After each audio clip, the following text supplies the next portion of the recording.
اعوذ باللہ من الشیطان اللعین الرجیم بسم اللہ الرحمن الرحیم نحمدہ ونصلی علی رسولہ الکریم وعلی آلہ الطیبین الطاہرین المعصومین المظلومین اما بعد بسم اللہ الرحمن الرحیم ان الذین یبایعونک انما یبایعون اللہ ید اللہ فوق ایدیہم۔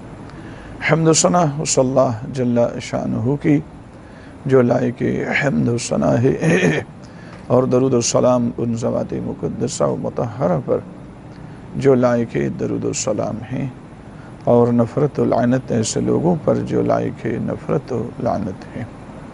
مومنین کرام، انتہائی اہم مسئلہ اس وقت درپیش ہے، اور جس کی وجہ سے اس وقت پوری ملت میں ایک ہیجان بلکہ اضطراب اور افراتفری کا ایک ماحول پیدا ہو چکا ہے۔ چند نام نہاد مولانا حضرات جو اس وقت طاغوت کے ہاتھوں طاغوت کا شکار ہو کر مسلک اہل بیت کی شکل کو ہی مسخ کرنے کے در پہ ہیں، ان میں سے بالخصوص جو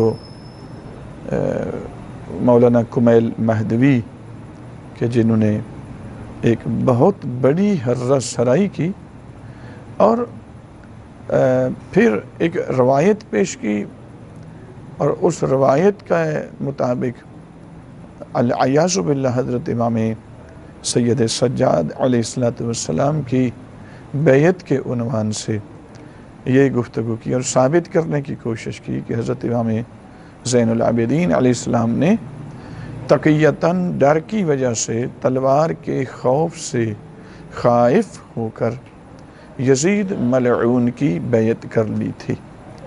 حدیث تو تقریباً انہوں نے بھی پیش کی ہے اور ویسے بھی عام ہو چکی ہے، اس لیے وہ حدیث تو بیان کرنے کی اتنی ضرورت نہیں ہے، لیکن اتنا مسلم ہے کہ جس حدیث کو مولانا صاحب نے پیش کیا ہے، پہلی بات تو یہ ہے کہ مسلک اہل بیت میں یہ مسلم نظریہ ہے کہ کوئی کتاب بھی قرآن پاک کے علاوہ 100% صحیح نہیں ہے، اور جب صحیح نہیں ہے تو 100% وہ قابل قبول بھی نہیں ہے۔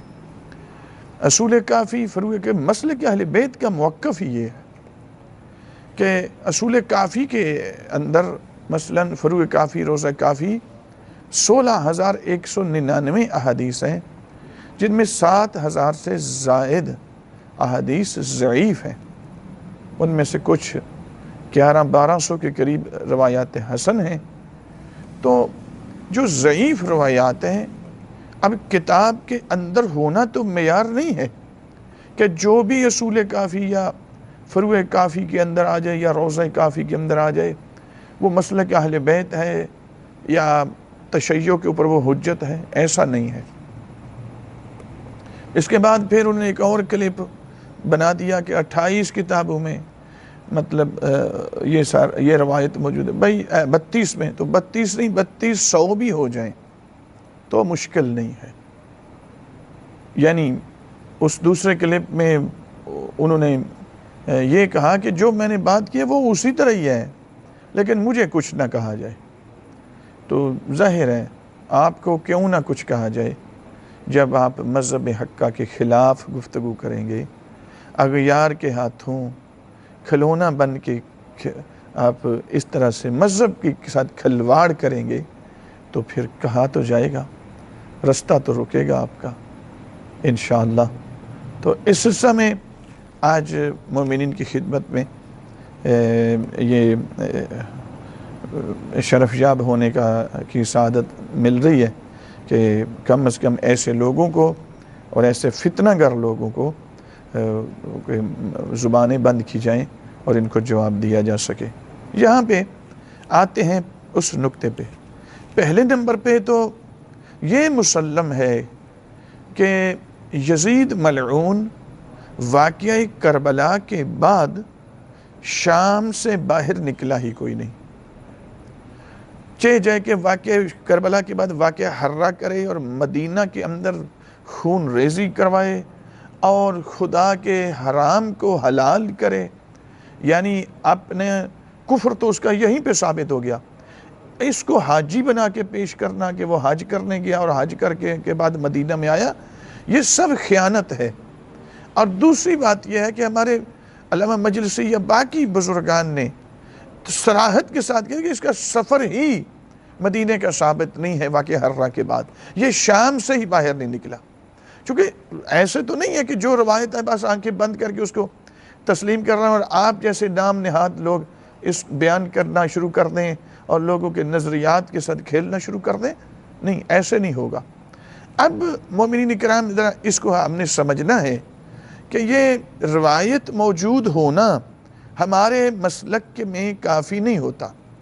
قرآن پاک کے علاوہ کوئی کتاب بھی 100% مکمل اور صحیح نہیں ہے، حجت نہیں ہے، لہذا یہ کتاب، یہ روایت جو اس نام نہاد مولانا صاحب نے پیش کیا، جب بالکل سیم گفتگو امریکہ میں بیٹھا ہوئے کہ شیطان صفت انسان ہے، اللہ یاری، وہ بھی کر رہا ہے، سیم روایت پیش کر رہا ہے۔ اس کا مطلب یہ ہے کہ یہ کوئی انٹرنیشنل لیول پہ کوئی ایجنڈا ہے جس کی وجہ سے یہ دونوں ایک دوسرے کی تائید میں کھڑے، تو وہ بھی میں نے ہمارے پاس موجود ہے اس کا کلپ بھی، تو اس میں بھی بالکل سیم گفتگو، سیم روایت یہی پیش کر رہا ہے۔ چلیں آئے دیکھتے ہیں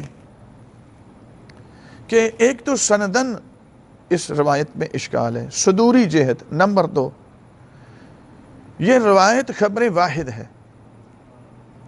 عقیدہ بنانے کے لیے خبر واحد کفایت نہیں کرتی۔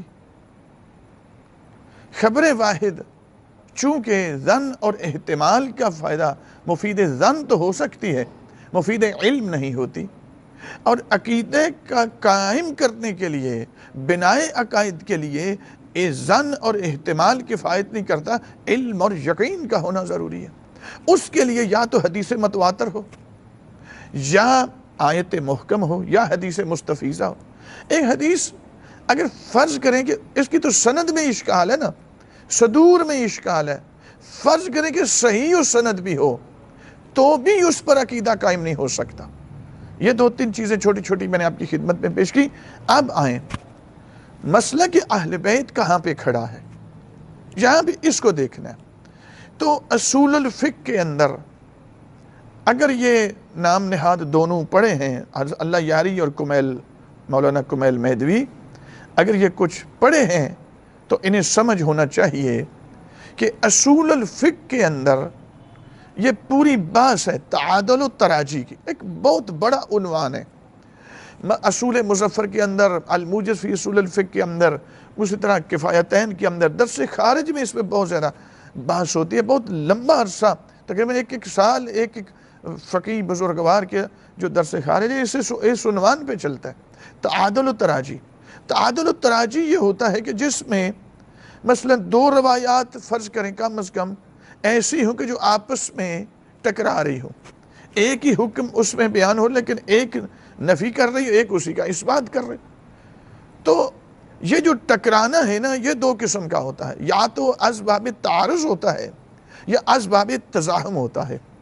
تعارض ہو تو اصلاً جال کے مرحلہ میں ہی مشکل ہوتی ہے، اور تزاحم ہے کہ جال میں مشکل نہیں، مقام امتثال پہ مشکل آ رہی ہے، 2 چیزیں ٹکرا رہی ہیں۔ تعادل و تراجی میں جب یہ باب اور یہ اس طرح کی مثلا یہ روایت چھوڑیں، اس کے علاوہ اور احادیث جو آپس میں مد مقابل کھڑی ہوتی ہیں، تو اہل البیت علیہ السلام نے وہاں پہ ہمیں اس مشکل سے نکلنے کا حل کیا دیا ہے کہ جب 2 روایتیں آپس میں ٹکرا جائیں تو اس ٹکراؤ کے نتیجے میں ہمیں کون سی روایت پہ عمل پیرا ہونا ہے، کس پہ نظریہ قائم کرنا ہے، اور کس کو طرد کر دینا ہے اور چھوڑ دینا ہے۔ تو اس کے لیے مرجحات کی ایک پوری بحث ہے۔ مرجحات 2 قسم کے ہوتے ہیں، مرجحات منصوصہ، مرجحات غیر منصوصہ۔ مرجحات منصوصہ کی تعداد 12 بیان کی گئی ہے، مرجحات غیر منصوصہ جو ہوتے ہیں 29 کے قریب بیان ہوئے. اصول فقہ کی کتب میں یہ مسلم ہے، یا ابھی ظاہر میں مرجحات سارے نہیں بیان کروں گا، صرف اصل جو نکتہ ہے وہی اسی پہ کون سا مرجح ہے جس کی وجہ سے کس روایت کو کس پہ ترجیح دینا ہے.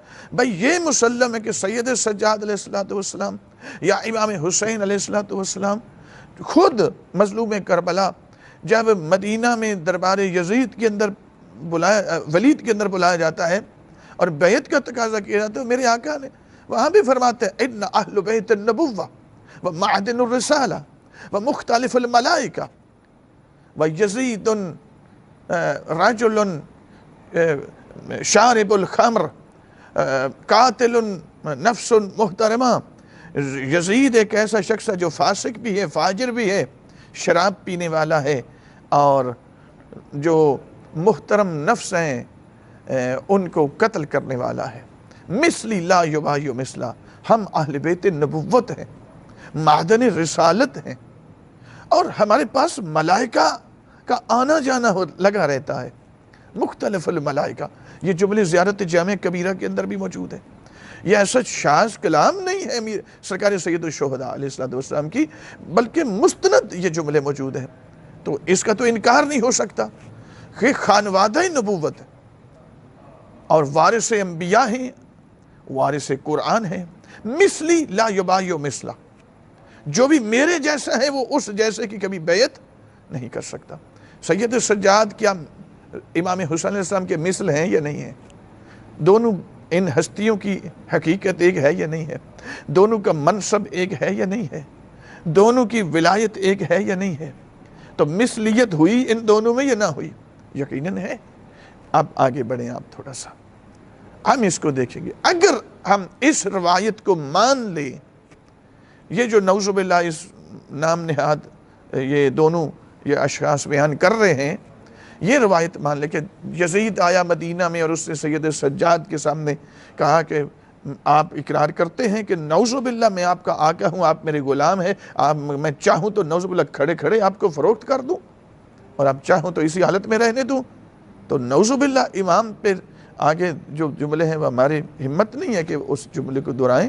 تو اگر سید سجاد علیہ السلام، ہم مرجحات پہ ابھی میں آنے لگا ہوں لیکن ایک جملہ اضافی کہہ رہا ہوں، اگر سید سجاد علیہ السلام کی یہ والی چیز مان لی جائے، یہ روایت کے تحت مانی جائے کہ امام نے تلوار کے خوف سے تقیتاً یزید کی بیعت کر لی، تو یقین کریں جناب سیدہ صلوات اللہ علیہ کی شہادت کا بیانیہ بھی ختم ہو جائے گا، حضرت امام حسین علیہ السلام کی شہادت کا بیانیہ بھی ختم ہو جائے گا. امیر المؤمنین علیہ السلام نہج البلاغہ کے اندر مولا کی گردن میں رسی ڈالی گئی اور بیعت کے لیے مجبور کیا گیا، وہ مولا کی مظلومیت کا بیانیہ بھی ختم ہو جائے گا. کیوں؟ اگر سید سجاد تقیہ کر سکتے ہیں تو پھر ان کے لیے کیوں نہیں؟ اس کے علاوہ بہت سارے دلائل ہیں. مثلا یہ انبیاء کے وارث ہیں. انبیاء علیہ السلام میں سے سرکار ابراہیم علیہ السلام بدترین دشمن تھا نمرود. حضرت موسیٰ علیہ السلام، حضرت ہارون علیہ السلام بدترین دشمن تھا فرعون. کیا کسی نبی نے خوف کی وجہ سے ان ملائین میں سے کسی کو ایک لمحہ کے لیے تقیتاً اپنا رب کہا ہو؟ کسی میں ہمت ہی نہیں جو ثابت کر سکے. بلکہ ہم دیکھتے ہیں کہ انبیاء علیہ السلام، حضرت یحییٰ علیہ السلام جیسی ہستی قانون خدا کی ایک شک کو بچاتے ہوئے شہید ہو گئے، انجام سے واقف ہے کہ میرے ساتھ کیا ہونا ہے. وہ جو حکمران اپنے بیٹی کے پچھلے شوہر سے اپنی زوجہ کے پچھلے شوہر سے جو بیٹی تھی اس کے ساتھ شادی کرنا چاہتا، فتویٰ لینا چاہتا تھا، کہا میں فتویٰ دوں تو اس کا مطلب یہ ہوگا پچھلے تمام انبیاء کی ہر چیز ختم ہو جائے. ایک قانون الہی کی ایک شک کو بچاتے ہوئے شہید ہو گئے سرکار یحییٰ علیہ السلام. کسی نبی نے قارون کو ایک لمحہ کے لیے تقیتاً رب کہا ہو، اپنا اللہ کہا ہو؟ نعوذ باللہ نہیں ہے. تو یہ تو وارث انبیاء ہے، یہ تو زین انبیاء ہے، یہ تو نبیوں کے لیے زینت کا سبب ہے. مقام افتخار ہے سرکار ابراہیم علیہ السلام کے لیے کہ ان کے وارث امام حسین ہیں، ان کے وارث امام حسن مجتبیٰ ہیں، ان کے وارث امیر المومنین سید سجاد سرکار ولی العصر تک یہ ہستیاں ہیں۔ یہ کیسے ممکن ہے؟ اب آئیں مرجحات، جو میں نے عرض کی کہ تعادل التراجی کے اندر مرجحات کی بات ہے، جب دو احادیث یا چند احادیث آپس میں ٹکرا جائیں، ان میں تعارض آ جائے یا تزاحم، تو وہاں پہ اس مشکل سے نکلنے کے لیے اہل البیت علیہ السلام نے ہمیں کیا حل دیا؟ تو اس میں نے عرض کی کہ مرجحات کی دو قسمیں ہیں، مرجحات منصوصہ، مرجحات غیر منصوصہ۔ مرجحات منصوصہ کی تعداد 12 ہیں، غیر منصوصہ کی تعداد 29 ہے۔ جو 12 مرجحات ہیں نا، ان میں سے پہلا مرجح کیا ہے؟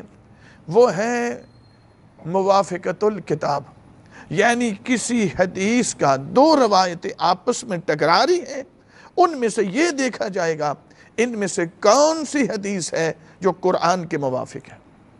اب جو موافق ہے نا اس کو لیا جائے گا، جو مخالف ہے اس کو چھوڑا جائے گا، بلکہ راوی کے منہ پہ مارا جائے گا۔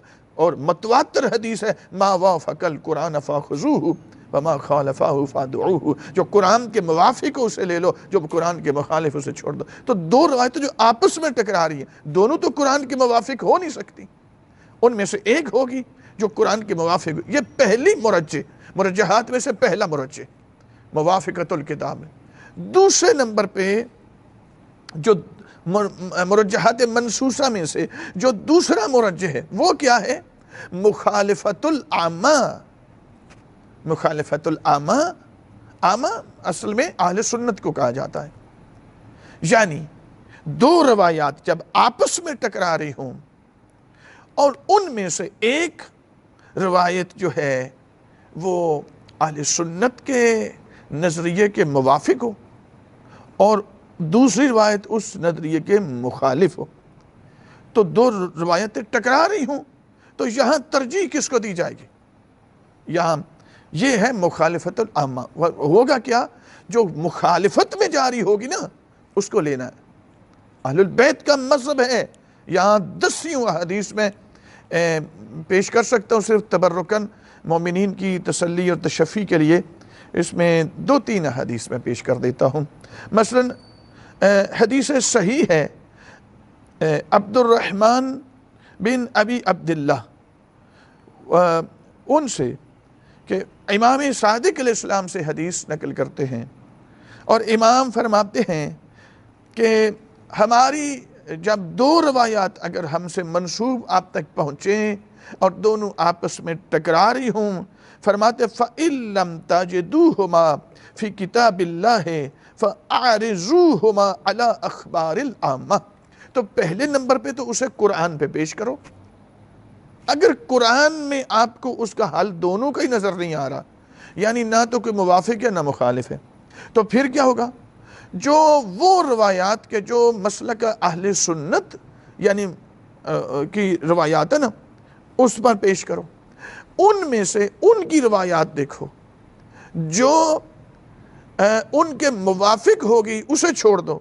ما وافق اخبارہم فذروہ، جو ان کی روایات اور خبر کے مطابق چیز ہوگی نا ان دو میں سے اس کو چھوڑنا واجب ہے، اور جو اس کے مخالف ہوگی وما خالف اخبارہم فخذوہ، اور جو ان کی روایات کے مخالف ہوگی آپ پر واجب ہے کہ آپ اس کو فخذوہ فعل امر ہے، اور فعل امر کی دلالت وجوب پہ ہوتی ہے، اس کو لینا واجب ہوتا ہے۔ ایک حدیث ہے اس کا، یہ وسائل الشیعہ جلد نمبر 18 صفحہ نمبر 84 کتاب القضاء ابواب صفات القاضی باب نمبر 9 حدیث نمبر 29، جا کر دیکھیں ذرا وسائل الشیعہ۔ اسی طرح آگے بڑھ جائیں، ایک اور حدیث ہے جو کہ یہ بھی وسائل الشیعہ کتاب القضاء کے اندر ہے، باب نمبر 9 ہے اور حدیث نمبر 29 ہے، یعنی اسی حدیث سے اگلی حدیث ہے وسائل الشیعہ میں کہ جلد نمبر 18 کتاب القضاء ابواب صفات القاضی اور باب نمبر 9 حدیث نمبر 30 ہے، وہ حدیث نمبر 29 تھی۔ اس میں امام صادق علیہ الصلوۃ والسلام فرماتے ہیں اذا ورد علیکم حدیثان مختلفان، جب آپ پر ہم سے منسوب دو احادیث وارد ہوں، آپ تک پہنچے اور دونوں آپس میں مختلف ہوں، یعنی دونوں میں اختلاف ہو اور دونوں ٹکرا رہی ہوں، فخذوا بما خالف القوم، جو دوسرے مسلک والے لوگوں کے مخالف ہوگی نا ان دونوں میں سے، اس کو اخذ کرنا واجب ہے۔ اچھا، یہ وسائل الشیعہ میں نے آپ کو ایڈریس اس کا بتا دیا۔ دیکھیں ذرا، آنکھیں کھولیں مولانا، صرف شہرت اور دولت کی خاطر اور دوسرے طاغوتی ملکوں کے ویزوں کے حصول کی خاطر اہل البیت پہ آپ حملہ ور ہوں گے تو یہ آپ کے لیے آسانی نہیں رہے گی۔ اس کے بعد آئیں، یہ حدیث امام رضا علیہ الصلوۃ والسلام سے، یہ تیسری حدیث میں پیش کر رہا ہوں۔ اس میں محمد بن عبداللہ جو کہتے ہیں کہ میں نے امام ابو الحسن علی بن موسیٰ رضا علیہ الصلوۃ والسلام سے یہ سوال کیا، قلت للرضا علیہ الصلوۃ والسلام کیف نصنع بالخبرین المختلفین، جو دو خبریں احادیث آپ کی ملیں اور دونوں آپس میں مختلف ہوں، یعنی ٹکرا رہی ہوں، ایک کچھ کہہ رہی ہے، مورد ایک ہی ہے لیکن ایک نفی ایک اس بات کرے تو ٹکرا رہی ہے، دونوں مختلف ہیں، ٹکرا رہی ہیں، ہم کیا کریں یہاں پر ان دو حدیث کے مورد میں؟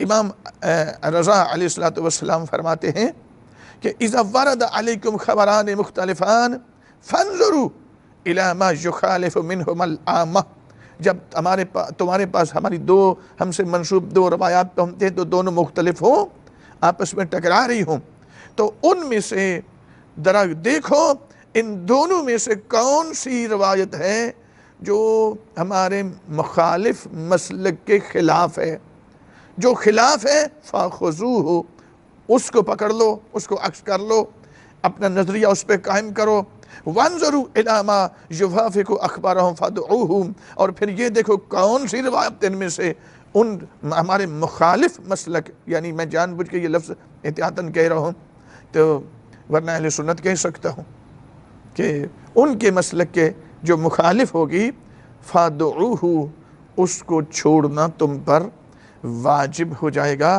ایک حدیث آپ کی کیوں ہے یہ؟ آخر اس کی وجہ کیا ہے کہ کیوں یعنی اہل سنت کی روایات جو ان کے موافق ہوں اس کو چھوڑنا لازم ہے، جو اس کے مخالف ہو اس کو عکس کرنا واجب ہے؟ کیا وجہ ہے؟ امام جعفر صادق علیہ الصلوۃ والسلام یہ حدیث بیان کرتے ہیں، امام فرماتے ہیں، اور یہ حدیث ہے جی علل الشرائع کے اندر، جلد نمبر 1 ہے، صفحہ نمبر 531 ہے۔ صفحہ تبدیل ہو سکتا ہے، ظاہر ہر جگہ پہ جب وہ اس کی فونٹ بدلتا ہے تو سائز بھی بدلتا ہے، صفحے کی تعداد بدل سکتی ہے، لیکن علل الشرائع کے اندر۔ اس کے علاوہ وسائل الشیعہ جلد نمبر 18 کے اندر، کتاب القضاء ابواب صفات القاضی باب نمبر 9 حدیث نمبر 24 ہے۔ یہاں دیکھیں ذرا، امام جعفر صادق علیہ الصلوۃ والسلام فرماتے ہیں اتدری لما امرتم لما امرتم بالعکس بخلاف ما تقول العامہ، تم جانتے ہو کہ تمہیں حکم کیوں دیا جاتا ہے ہماری طرف سے کہ جو عامہ کے مخالف ہو اس کو لینا واجب ہے؟ فقلت لا ادری، راوی کہتا ہے ابو اسحاق ارجانی کہتے ہیں کہ لا ادری یا ابن رسول اللہ، اے رسالت امام کے بیٹے میں نہیں جانتا ہمیں کیوں یہ حکم، ہم تو پابند ہیں، جو آپ کہہ دیتے ہیں ہم مان لیتے ہیں، لیکن ہمیں یہ سبب اس کی علت کیا ہے نہیں پتا۔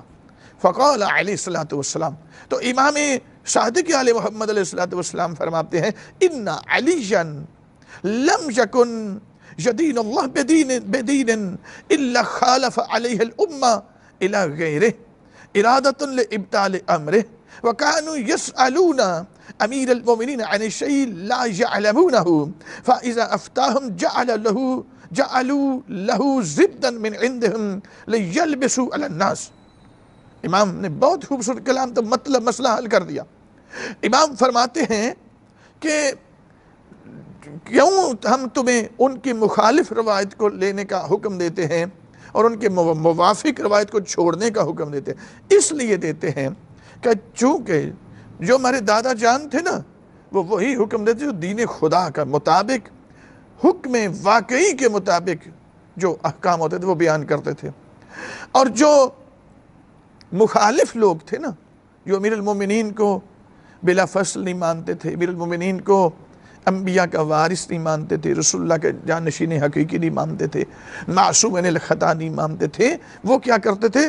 امیر المومنین کے پاس آتے اور آپ مولا کے امر کو باطل کرنے کے ارادے سے آتے، اور جس چیز کو نہیں جانتے ہوتے تھے اس کا سوال ہمارے دادا جان مولا متقیان امیر المومنین علیہ السلام سے کرتے، اور جب ہمارے دادا جان ان کے سوال کا جواب دیتے تو پھر کیا کرتے؟ فَإِذَا أَفْتَاهُمْ جَعَلَ لَهُ ضِدًّا مِنْ عِنْدِهِمْ، جب ہمارے دادا جان ان کو کچھ حقیقت بتاتے، جو حقیقت بتاتے واقعے کے مطابق ہوتی تھی، یہ جا کر اسی کی ضد بنا لیتے تھے اور اس کے مخالف جا کر لوگوں میں مشہور کر دیتے تھے، اس بنا پر یلبسوا علی الناس، تاکہ لوگوں پر حق اور باطل ملتبس ہو جائے۔